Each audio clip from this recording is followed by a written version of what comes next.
Olá, meu povo, começando a aula de número 33. Olha aqui, 33. Aqui é o nosso curso de raciocínio lógico processo, estamos no Blitz. Olha só, deixamos na aula passada o restinho da última questão, né? O último item daquela questão que a gente está falando, vamos falar agora. Vamos ter mais exercícios nessa aula também, tá? Continuar a resolução desse tipo de questão da parte de operações com conjuntos aqui nesse nosso encontro, perfeito? Então já animando, já começamos com a blitz aqui, meu bet frígido aqui, todo animado aqui já, para que a gente dê continuidade à nossa questão número 73. Coloca na tela, olha só, tá aí a 73 para gente, o item final para gente, trazendo aquela mesma ideia que a gente deixou na aula passada, né? Aquela mesma, digamos, continuidade de pensamento que a gente fez com relação ao conjunto ômega. Vamos lá. É possível encontrar conjuntos A e B, subconjuntos de ômega, disjuntos diferentes, tais que a união dos dois seja ômega e a soma dos elementos de A seja igual à soma dos elementos de B. Perfeito? Então, bora lá. A e B são subconjuntos, ou seja, estão contidos em ômega.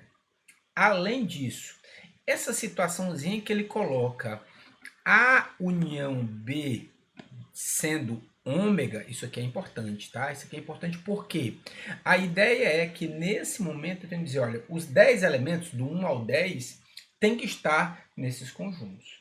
Tem que estar nesses conjuntos. Eles são disjuntos, são diferentes, tá certo? E a união, ou seja, esses 10 números têm que estar contidos ou em A ou em B, não pode estar ninguém do lado de fora. Pronto. Será que existe essa possibilidade e que a soma dos elementos de A seja igual à soma dos elementos de B? Se a gente bater o olho rapidinho, num detalhezinho, a gente já chega na nossa resposta. Olha para cá. Pessoal, lembra que na aula passada a gente deduziu que o nosso ômega tem que chegar a 55? Pessoal, 55 é um número ímpar. E aí, PH, o que é que tem a ver com esse número ímpar? Ora, se é número ímpar, eu não consigo separar em duas partes iguais. Ele quer que a soma de A e a soma de B fiquem iguais. Sendo 55, não é essa possibilidade. Vamos tentar, vamos brincar um pouquinho aqui assim, ó. Vamos apagar só essa partezinha aqui.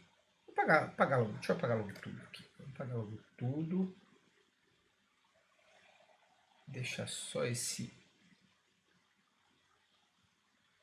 os dois itens que a gente já resolveu, né? Vamos agora para... Então veja, o que é que ele me diz na minha questão? Eu tenho lá o meu ômega com os 10 números perfeitos. Aqui dentro eu tenho que ter um conjunto A e um conjunto B disjuntos, ou seja, diferentes, tá? Outra coisa, não pode ter ninguém aqui do lado de fora, certo? É zero, não pode ter ninguém, nenhum elemento nesse espaço. Tá certo? Nesse espaço em que não pertence nem a A nem a B, mas pertence no conjunto de... Por exemplo, eu não poderia ter, por exemplo, aqui o número 4. Tá certo? Por quê? Porque a união dos dois tem que dar ômega. Se esse 4 estiver fora aqui, a união não dará ômega. Então, não posso ter esse valor. Daí, o que é que eu penso? Eu tenho que separar entre A e B esses 10 números. Aí você pode inventar de tudo que é um pouco. Vou fazer assim, ó. 1, 2, 3, 4, 5, 6, 7, 8, 9 e 10. Filho, do jeito que você pode inventar de qualquer tipo aí, tá? Quem será o meu SA, a soma, né? 1 mais 4, mais 5, mais 8, mais 9. Dá 10, dá 22. É 27? É isso? 27. Quem é o SB? É 2 mais 3, 5, mais 6, 11, mais 7, 18, mais 10, 28. E a somatória, a soma dos dois, é o nosso 55. Então, veja, cheguei bem pertinho, mas não há essa possibilidade. Como esse meu número é um número ímpar, eu não consigo dividir exatamente dois conjuntos para que eles sejam iguais. Um sempre vai ficar. E aí você pode mexer. Pegar, se você tirar, por exemplo, o 2 daqui e o 1 daqui e trocar de posição. Vamos fazer assim, tá bom? Você bota o 2 para cá e o 1 para cá. O que é que vai acontecer? Eu vou ter que tirar o 2 daqui, né? Aqui vai ficar quanto? Vai ficar mais 2, tá certo? Vai ficar mais 2, onde o meu resultado vai dar 10, 28. E na hora que eu tiro daqui o 2 e coloco o 1, o valor vai ficar quanto? Vai ficar 27, que vai dar na mesma. Então, tanto faz você mexer do jeito que for nessas duas situações, que não há essa possibilidade. Era a grande sacada que a gente precisava ter nessa questão. Portanto, ó, item 3 do 71, o item 3 é falso. Vamos bater rapidinho o olho no olho aqui, pela seguinte razão. Não sei se notaram, tá?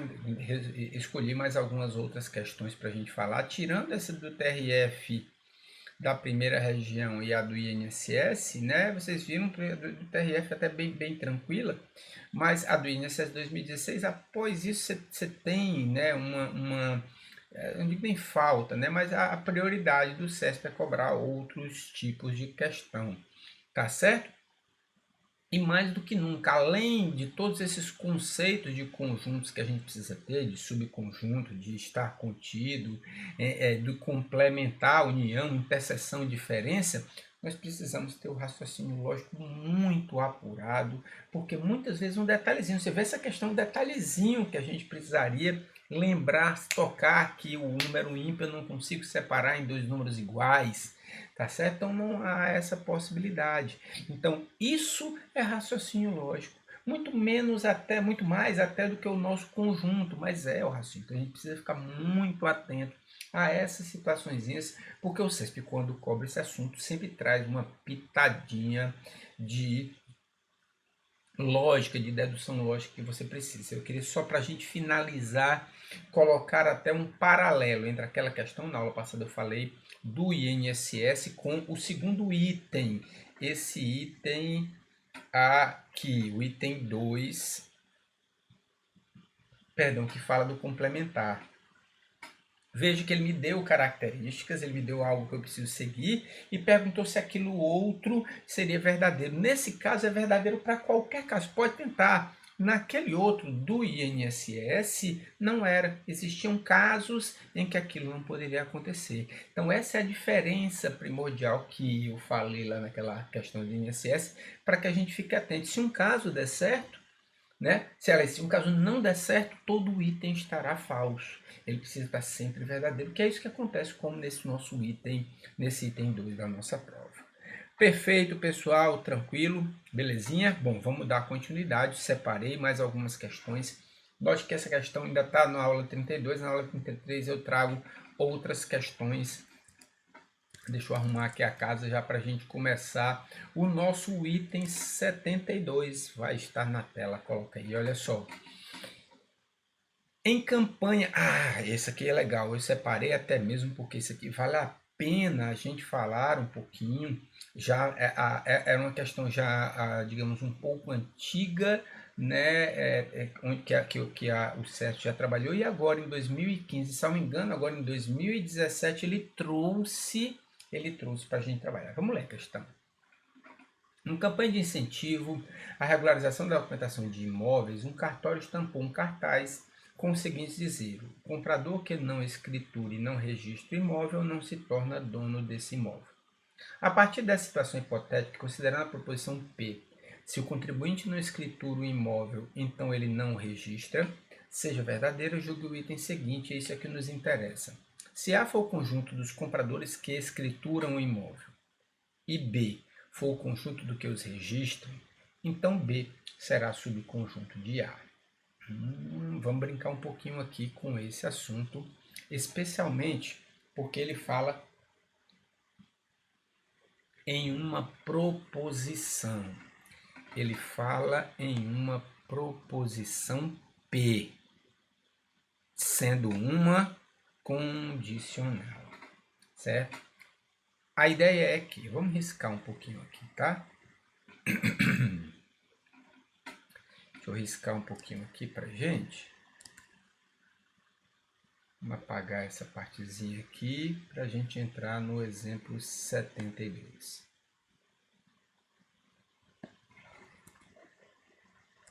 72, né? Vamos lá. Olha só, primeira coisa, eu vou fazer aqui uma ligação de diversos pontos até chegar onde eu quero, tá? A questão, ela me traz uma proposição P que diz o seguinte: se o cara não escritura o seu imóvel, então ele não registra. Ele está me dando uma proposição, no nosso caso condicional, tá certo? E chega no item da nossa questão falando de conjuntos. Falando do conjunto daqueles que escrituram o imóvel e aqueles que o registram. Aonde está a relação? Deixa eu sair daqui e vir aqui um pouquinho para baixo. Aonde está a relação entre a condicional até chegar ao meu conjunto? Primeira situação, o nosso item fala em se o comprador não escritura o imóvel, ele não registra. Só que ele me diz também no item que o conjunto A são daqueles que escrituram o imóvel e o conjunto B daqueles que o registram. Tem um pouquinho, veja, não escritura o imóvel, não escritura, não registra. Só que aí ele quer um conjunto dos que escrituram e registram. Precisamos fazer uma adaptaçãozinha aqui. E essa adaptação entra um pouco na nossa condicional, na nossa equivalência da condicional. Ainda não entrei nos conjuntos, mas a gente vai chegar lá. Vamos para cá, olha só. A ideia aqui é que, se nós nos basearmos nessa proposição P, eu posso dizer que essa proposição é logicamente equivalente a um novo se então. Qual é o nosso inverte-nega? Tenho uma negação de R, trago para a primeira parte fazendo o quê? R. Tenho negação de E na primeira parte, levo para a segunda parte negando, fica E. Opa! Ou seja, se registra, aqui é onde eu quero chegar, se registra, então, opa, deixa eu botar um então mesmo,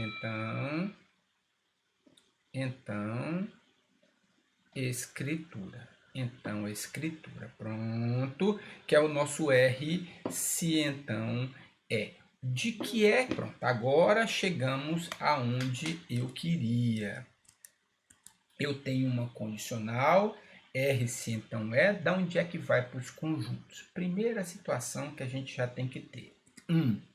Relação entre a condicional e o todo.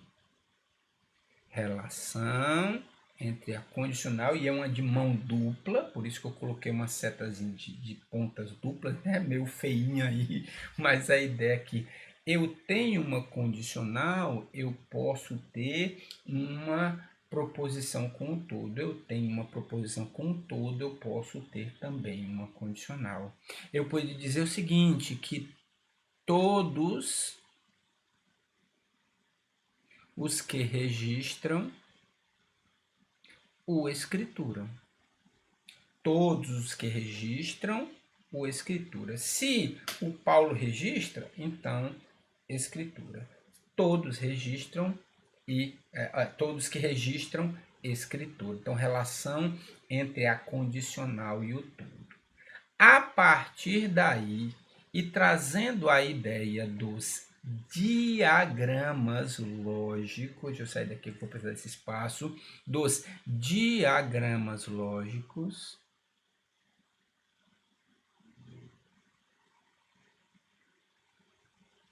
nós já aprendemos que quando eu tenho o todo, eu posso desenhá-lo no meu diagrama. Desenho do todo, onde a primeira parte é o R, é o registro, e a segunda parte é o E de escritura. E agora a gente chega na parte dos conjuntos, porque os nossos diagramas são uma representação de conjuntos. Mesmo sendo um diagrama lógico, mas também é representação. Eu tenho o conjunto das pessoas que o registram, eu tenho o conjunto das pessoas que o escrituram. E é exatamente por essa cadeia lógica de condicional para o todo, para uma proposição categórica com o todo, do todo, levando para o diagrama lógico, e sendo o diagrama lógico um exemplo de conjuntos, eu posso dizer sim, que se eu tenho um conjunto A, ele chama de A, né, no lugar do R, eu vou até mudar aqui, deixa eu botar aqui com branquinho, o meu conjunto A, sendo dos que registram, e o meu conjunto B, aqueles que o escrituram, eu posso dizer que o A está contido em B. Ou, como a nossa questão nos coloca, será subconjunto B. Acho que eu troquei, não foi? O escritura é o A, eu troquei. O A é o escritura, deixa eu ajeitar até para não ficar na dúvida para vocês. Cadê aqui? Aqui. Eu troquei, o A é o escritura. Deixa eu ajeitar então. O A é o que escritura, o B é que registra, B está contido em A, B é subconjunto de A. Tchutchuquinha da melhor qualidade, o gabarito desse item é verdadeiro. Certo, pessoal? Vamos trazer aqui para o tete a tete.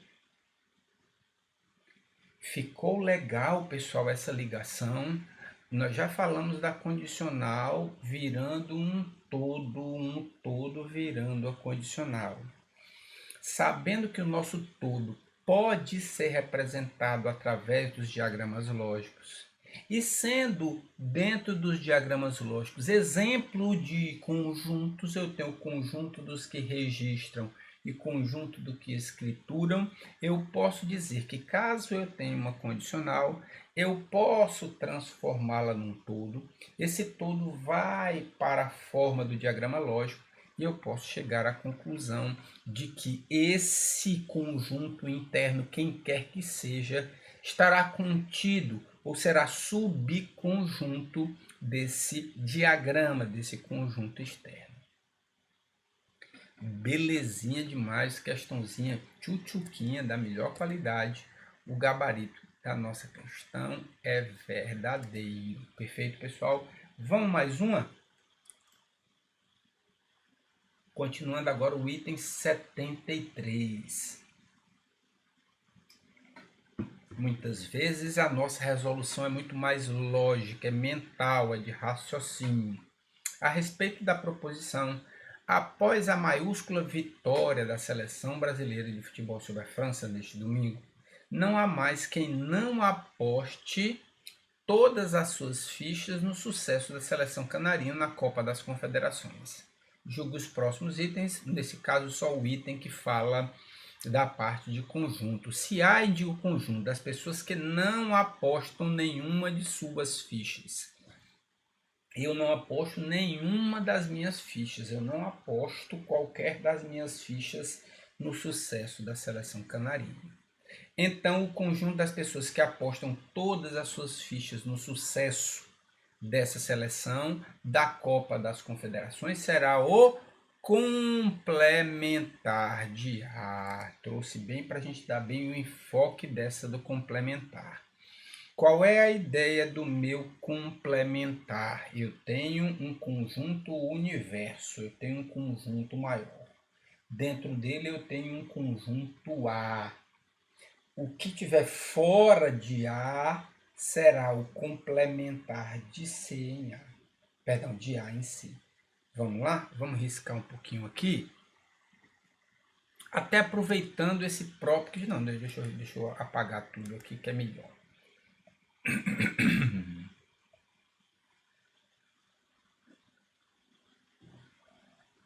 Qual é a ideia que a gente precisa ter nesse caso aqui? Eu tenho um conjunto... Vamos lá para aquele ômega, lembrando aquele ômega que a gente fez? Eu tenho o meu conjunto ômega aqui. Dentro eu tenho um conjunto A com os seguintes elementos: 1, 5, 6, 7, 9 e 10. Como faz parte do meu ômega, os outros elementos 2, 3, 4 e 8. Pronto. Pegando por esse exemplo, o meu conjunto A teria que elementos? O 1, o 5, o 7, o 9 e o 10. Quem não é A é complementar. O 2, o 3, o 4 e o 8. Então, essa é a ideia do complementar que a gente precisa ter.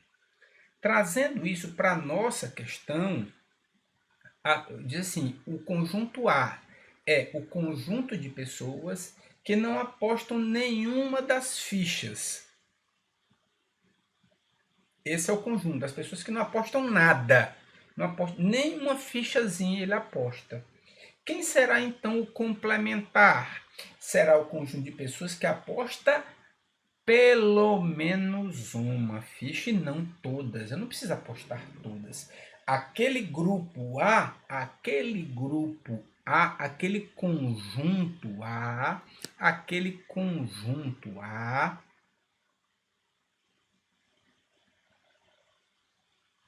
será aqueles que não apostam nenhuma ficha.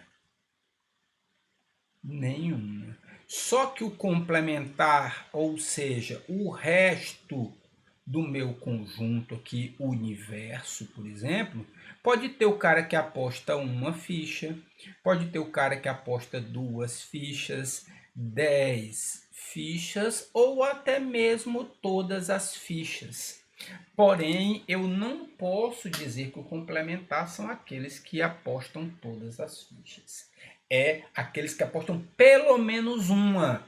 Ele não aposta nenhuma, está dentro do ar. Quem é complementar é aquele restante, é aquele complemento do meu conjunto completo, do meu conjunto universo. Portanto, o item 73 é falso. Olha só que tchutchuquinha pra gente. Pessoal, viram mais uma questãozinha bem de lógica para esse caso, né? Bem dedução, que vale a pena a gente prestar atenção no enunciado para que a gente não apareça nenhuma cascazinha de banana. Vamos dar uma olhada mais uma questão que a gente tem aqui? Tem mais um aqui? Tem sim. Olha só, aqui já trazendo um outro, digamos, norte para a gente, trazendo valores. Vamos ler o que é que fala essa questão? Os conjuntos A, B, C e D são tais que A e B são disjuntos, diferentes de C e D. E suas partes têm a quantidade de elementos conforme mostra a tabela a seguir. Tá aí essa tabelinha cheio de complementar, ou diferença, né? Diferença, união, interseção. Isso é importante para a gente conhecer. Com relação a esses conjuntos e subconjuntos, é o número de elementos, julgue os itens seguintes. A gente vai, então, deixa eu pegar aqui meus alfarrábios para a gente olhar. Então, aqui, mais do que nunca, ó, mente aberta, cucuruto, muito entendendo essas minhas regras. Quem é a diferença? É o que tem no primeiro, mas não tem no segundo. Quem é a união? É a junção de dois conjuntos. Quem é a interseção? É aquela parte que se repete em ambos os conjuntos. Tá certo? A partir daí, a gente vai brincar com cada uma das alternativas. E veja que ele pede, no meu primeiro item, o C união D tem mais de 40 elementos. Vamos tentar ver se a gente consegue, a partir desses itens, dessas informações que a gente tem aí, será que a gente consegue encontrar alguma lógica para isso aqui? Vamos para cá. Deixa eu trazer aqui os meus alfarrábios. Vamos para cá. Eu vou limpar aqui para que a gente comece essa próxima questão.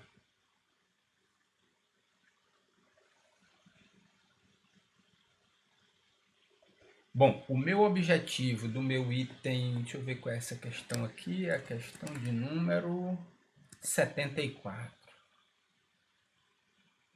O meu item 1 pede para que eu encontre a quantidade de elementos de C união D.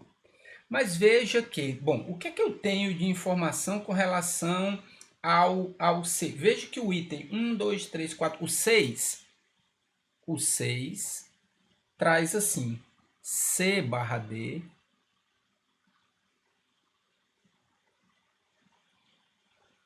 união D barra C. Pessoal, se a gente pudesse representar através de um diagrama, o que é que estaria representado esse item 6? Veja, eu vou fazer aqui o meu item C, perdão, o meu conjunto C, deixa eu deixar fora esse aqui, C, e aqui o meu conjunto D, que pode ter elemento em comum. Veja que os disjuntos são apenas entre A e B, A, B com C e D, mas entre eles pode haver essa possibilidade. Então vamos pensar, quem é C barra D? São todos elementos que tem em C e não tem em D. Vem para cá, ó. É isso aqui, né? Não? Concordam comigo? Opa! Aqui, que beleza. União, eu vou juntar quem é D barra C? Todos os elementos que tem D e não tem em C. Vou para cá. Olha aqui. Pessoal, então, colocando o nosso cucuruto para pensar, quem está faltando para completar? A interseção. Para que eu tenha a união desses dois conjuntos, eu já sei que essas duas partes em vermelho valem quanto? 25. Eu já tenho aqui, então já vou deixar aqui, ó, aqui vale 25. Então, C união é 25 mais a interseção. Será que tem alguma outra informação que eu tenha a interseção? Se você olhar o meu item 3, ele me diz que a interseção B união C interseção. Opa, apareceu aqui uma interseção. Aqui vale quanto? Vale 24. Pessoal, olha como o negócio vai ficar bonito. E a questão nos fala que A e B são disjuntos de C e D. Então, é como se fosse uma soma. Eu tenho a interseção de A e B, eu tenho a interseção de C e D. Se eu quiser a união desses dois, eu somo a quantidade de elementos daqui e daqui, porque não tem elementos em comum. E aí, mais um. O meu item 4 diz que o A interseção B é 8. Vamos para cá, meu povo. Daqui para cá, o A união B vale 8. Logo, para que eu chegue aos meus 24, o C interseção D tem que ter 16. Morreu Maria Preá. Pessoal, eu sei então que o C interseção D terá 16, portanto, a união terá 41 elementos, como ele fala que é mais do que 40, verdadeiro.